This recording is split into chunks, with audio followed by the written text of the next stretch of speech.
আসসালামু আলাইকুম, welcome to গ্রামীণ রান্না বান্না। আজকের রেসিপি খুদের ভাত বা মুইট্টা। আমি জানি না কার এদিকে কি বলে। আমাদের কুমিল্লাতে এটাকে মুইট্টা বলে, আবার অনেকে খুদের ভাত বলে। তো দেখুন এই মুইট্টাটা কতটা সুন্দর হয়েছে এবং কতটা পারফেক্ট হয়েছে।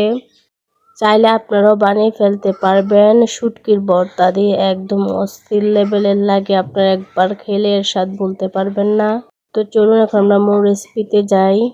এখানে আমি খুদ নিয়ে নিয়েছি এই মগটা দিয়ে 2 মগ পরিমাণে। যে পাত্র দিয়ে চাল বা খুদ মাপবেন ঠিক তার 2 কাপ পরিমাণে পানি দিবেন। 1 কাপের জন্য 2 কাপ পরিমাণে পানি দিবেন।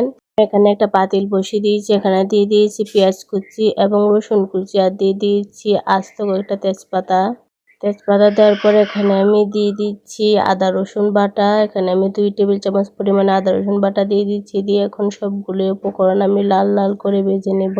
এরকম যখনই লাল লাল করে ভেজে নেওয়া হয়ে যাবে, এই পর্যায়ে এখানে আমি দিয়ে দেব আগে থেকে ধুয়ে রাখা খুদগুলো। অবশ্যই খুদগুলো আগে থেকে ধুয়ে রাখবেন, তাহলে একদম ঝরঝরা হয়ে যাবে।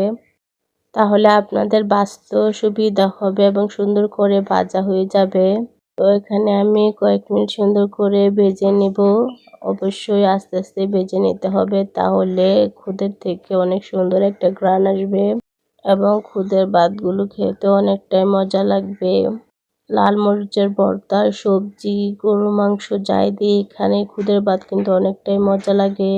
সুন্দর করে ভেজে নেওয়ার পরে এখন আমি এখানে দিয়ে দেব 4 মগ পানি। তো 4 মগ পানি দিয়ে সুন্দর করে নাড়াচাড়া করে নেব।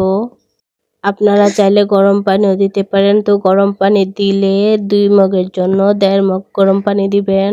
আমি যেহেতু ঠান্ডা পানি দিয়েছি তার জন্য এখানে আমি 2 মগের জন্য 4 মগ দিয়েছি। এখানে আমি স্বাদ মতো লবণ এবং আস্ত 5টা কাঁচামরিচ দিয়ে দিচ্ছি। দিয়ে এখন আমি একটা ঢাকনা দিয়ে ঢেকে দেব। এখন আমি হাই হিটে সুন্দর করে বলক আনিয়ে নিব। অবশ্যই চুলার আঁচটা এ পর্যায়ে বাড়িয়ে রাখবেন। তো এখন যখনই আস্তে আস্তে এই ভাতগুলো সুন্দরভাবে ফুটে যাবে, এই পর্যায়ে চুলার আঁচটা কিন্তু আমি কমিয়ে দেব। আপনারা চাইলে খুব অল্প সময় বানিয়ে ফেলতে পারবেন, অনেকটাই পোলাওর মতো। কিন্তু এটা যেহেতু খুদ দিয়ে রান্না করা হয়, এটা তাই ভাতের মতোই লাগে, কিন্তু অনেকটাই মজাদার এই রেসিপিটা। তো আমি চুলার আঁচটা কমিয়ে দিয়ে প্রায় 5 মিনিটের মতো ঢাকনা দিয়ে ঢেকে রেখে দেবো। এই যে দেখুন পানিটা কিন্তু অনেকটাই শুকিয়ে গেছে। চুলার আঁচটা কিন্তু বাড়ানো যাবে না, তাহলে কিন্তু নিচ দিয়ে লেগে যেতে পারে। আর আমি কিন্তু 5 মিনিট পরে সুন্দর করে নাড়াচাড়া করে নিচ্ছি। আবারও ঢাকনা দিয়ে ঢেকে রেখে দেব 2 মিনিটের জন্য।